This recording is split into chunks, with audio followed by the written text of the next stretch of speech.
Quand son chien resté en Angleterre lui manque, Julia prend ses quartiers dans ce café chien de Lille, le premier en Europe.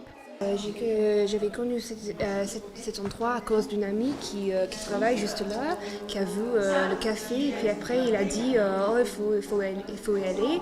Donc on est allé, je sais pas, il y a 3 semaines, et depuis ça, je suis allée 4 fois, 5 fois pour voir les chiens, tout ça.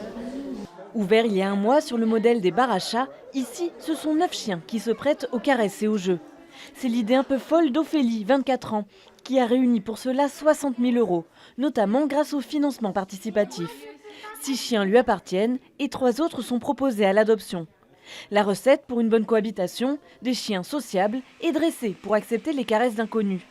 Le soir, ils quittent le café du centre-ville de Lille et dorment chez Ophélie. Alors vous venez, vous profitez de la compagnie des chiens sans vous soucier de devoir ramasser les crottes, de devoir les promener, de devoir payer les croquettes et tout ça, parce que ça c'est moi qui m'en occupe. Les clients paient un forfait de 4 € la demi-heure ou 6 € l'heure, peuvent se servir de thé ou de café à volonté en compagnie des chiens. Un moyen pour des citadins qui n'ont pas la place ou peu de temps d'avoir un animal de compagnie sans les inconvénients. On adore les chiens avec ma compagne et on n'a pas malheureusement le temps d'en avoir un à la maison, donc c'est pour ça qu'on est venu ici.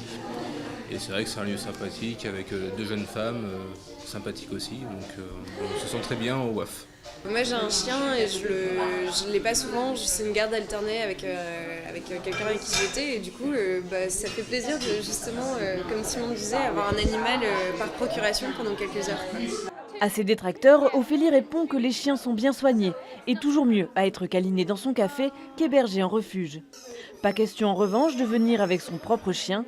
Ceux d'Ophélie sont habitués à vivre en meute et risqueraient de vouloir se bagarrer avec un nouvel arrivant.